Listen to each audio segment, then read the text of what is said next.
Commercial Auto Workers Limited fear they may soon be on the breadline.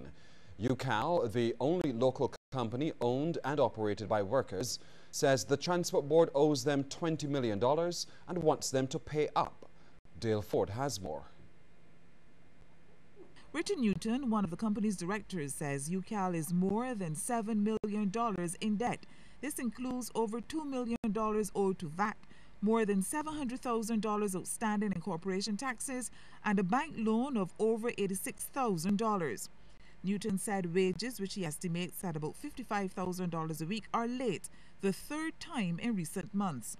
He says the Transport Board owes the company $20 million and pays about $40,000 to $50,000 every 2 weeks, which he says is not enough to cover their expenses. UCAL is now in overdraft to close to $500,000, and the workers decided they will not resort to it to incur further interest and penalties. The spokesperson for the workers who stayed off the job says the Transport Board also owes severance and back pay. We want some money now so these fellas can get the severance. The company owes us back pay from 2007. We cannot sit back and let this money get depleted and then we don't have the money to pay severance and pay the back money. We need something happen now. We are scared. These fellas is trade men, skilled men. We are not afraid of Transport Board or government take back at the workshop because they got to employ some of these staff. Newton has accused the Transport Board of building a new maintenance facility at Weymouth and Mangrove. He said UCAL does not have many options and had to close down a second workshop. He indicated that work has slowed considerably and accused government of outsourcing work to private companies. He noted that the tire department, which made about $30,000 a month, in just a few years has seen a drop to about $4,000 in March alone. Up to News Time attempts to get comment from Sandra Ford, General Manager of the Transport Board, Transport Minister Michael Ashley, and General Secretary of the Barbados Workers Union, Tony Moore, proved futile. Dale Ford for CBC News. Acting Commissioner of Police Tyrone Griffith says local law enforcement agencies have to step up to stop the importation of illegal firearms. Speaking at a Rotary meeting at the Bagatelle Great House, he argued that the job is not just for the force. The Commissioner says people are importing firearms using innovative methods and through numerous entry ports. Pointing to the arrest this week of a Barbados-bound woman at the JFK on drugs and gun charges, Mr. Griffith says most of the weapons come from the United States. Clearly, the ports are not policing the way they ought to be, and police doesn't necessarily mean law enforcement, as in police, but it includes customs, port security. Everybody who works in those areas need to step up, and surely that is not the case currently. I am not here to criticize or ridicule any department, but I'll say this, that I'm not particularly happy with the performance of some of the agencies that are responsible for ensuring that contraband doesn't enter our shores. The Acting Commissioner says there's now a need for greater collaboration among law enforcement agencies. There's a need for people not to think that there's a space that belongs to them, and because it belongs to them, that you should not venture into that area.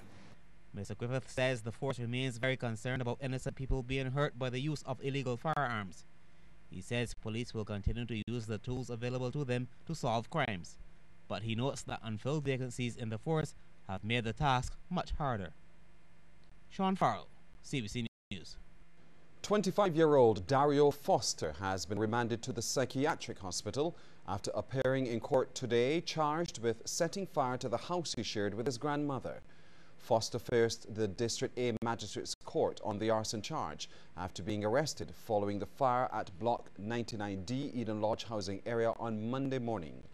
The blaze destroyed the residence and damaged 2 adjoining units. Fewer accused people could be remanded to prison for long periods. This as prosecutors are now using voluntary bills to allow accused people to forego preliminary inquiries at the magistrates' courts. This information from Chief Justice Marston Gibson. He says the bill is provided for under Section 4B of the Criminal Procedures Act. According to him, it will also speed up proceedings in the magistrates' court. We really ought to have legislation, and that's the way to cure the preliminary inquiry. But for now, we have to utilize other means. Those of us who I know that His Excellency Ms. Humphreys probably haven't heard this phrase yet, but you will hear it. You will hear it in due course.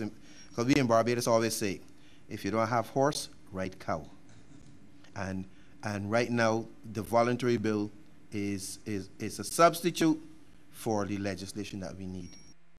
Sir Marston was speaking at the handing over of the first copies of the new code for public prosecutors. He says, working with the U.S. Embassy in Barbados, he has received some positive feedback for setting up a court to deal with domestic violence cases.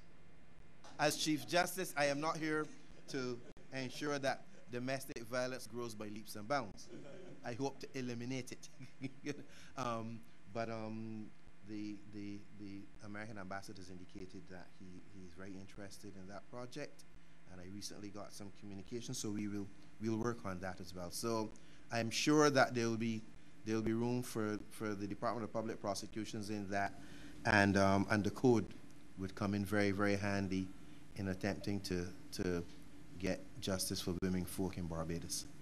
A former president of the Barbados Economic Society believes government should consider entering a structured international monetary fund program. Ryan Strawn, who is also a councillor with the Barbados Chamber of Commerce and Industry and chair of the Chamber's Trade and Policy Committee, says under the circumstances it would be best to make that decision sooner rather than later. He was speaking during a business breakfast discussion hosted by the Chamber at the Hilton Barbados on the topic, the merits and demerits of a structured IMF program.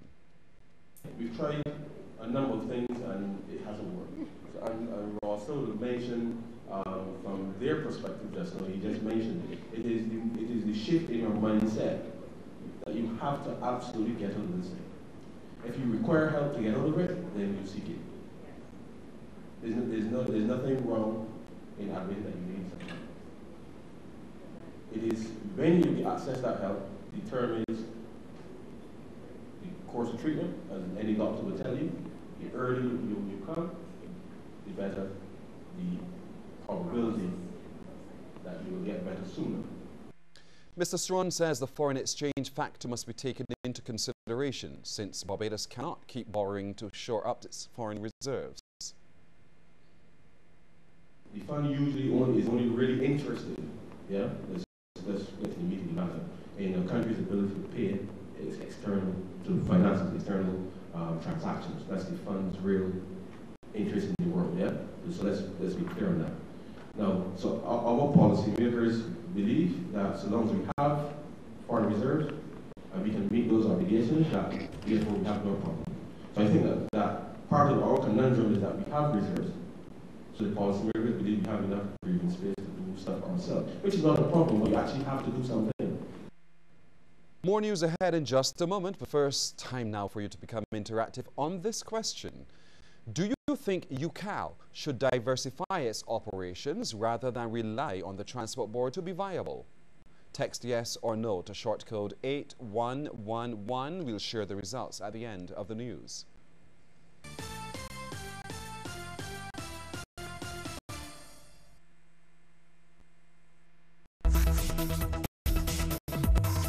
Within young minds there is vision.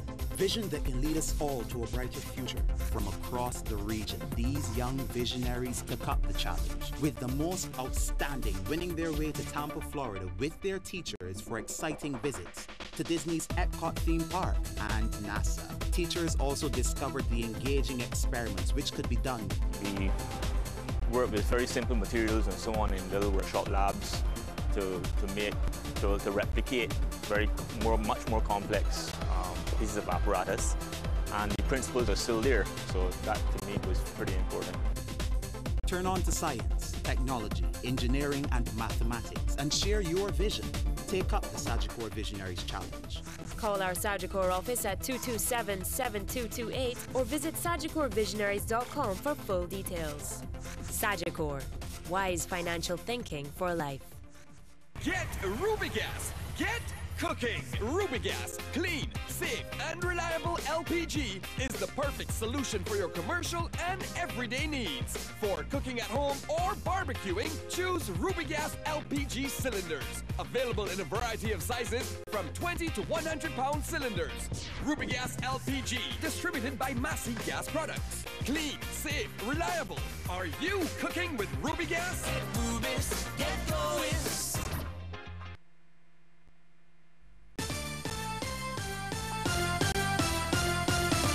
The emphasis was on cultural industries as viable career paths when the Small Business Association held its Youth Forum this morning at the Savannah Hotel.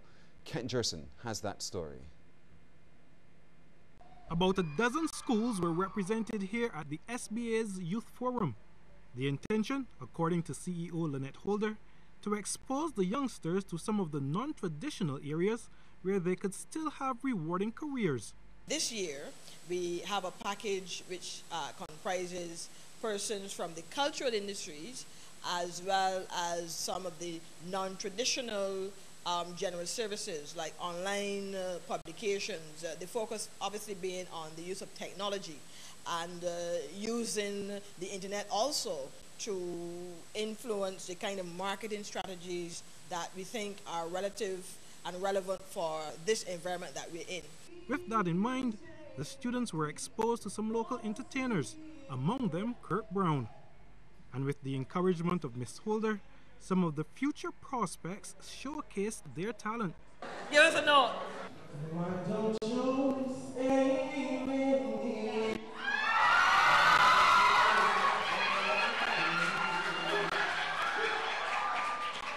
All right.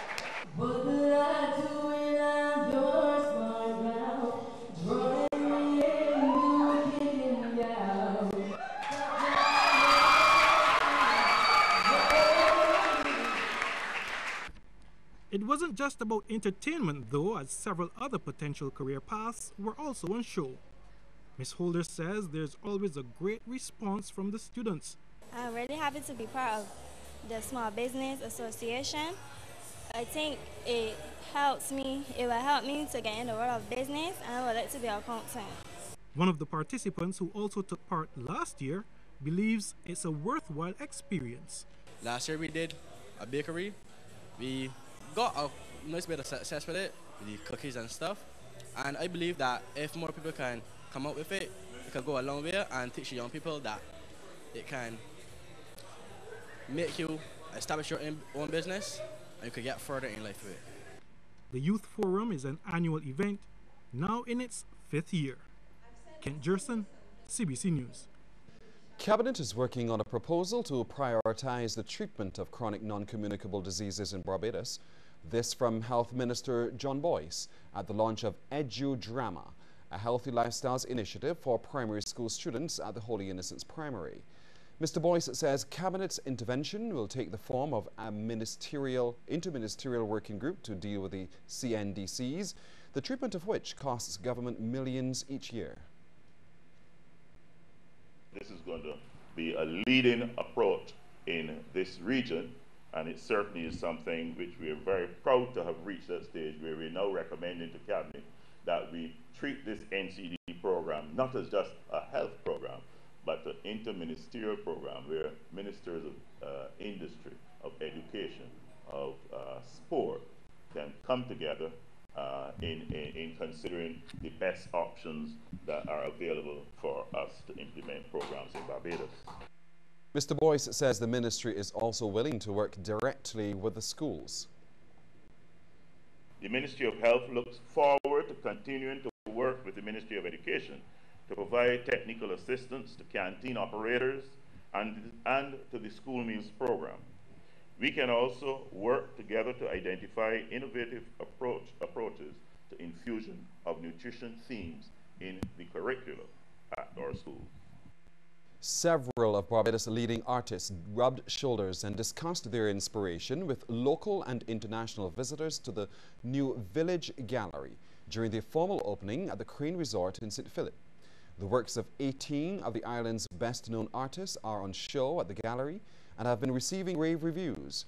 During the opening, Managing Director of the Crane Resort, Paul Doyle, said the creation of the Village Gallery was in keeping with the resort's commitment to assist and celebrate Barbadian artists and craftspersons.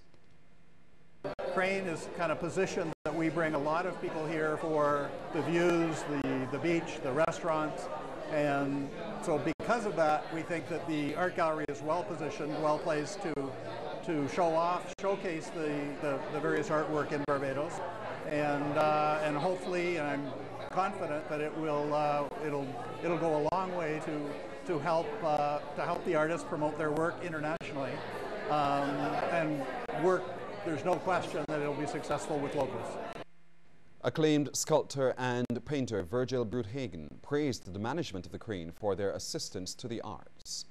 This is a wonderful exhibition set up here this evening. A good variety of work, a good cross-section of local artists. And I want to congratulate Mr. Paul Doyle, and the staff at the Crane for what they have done to develop this very excellent location. I think it serves well Barbados and the artists to have a place where they could show where their work can be appreciated by visitors who come to this wonderful establishment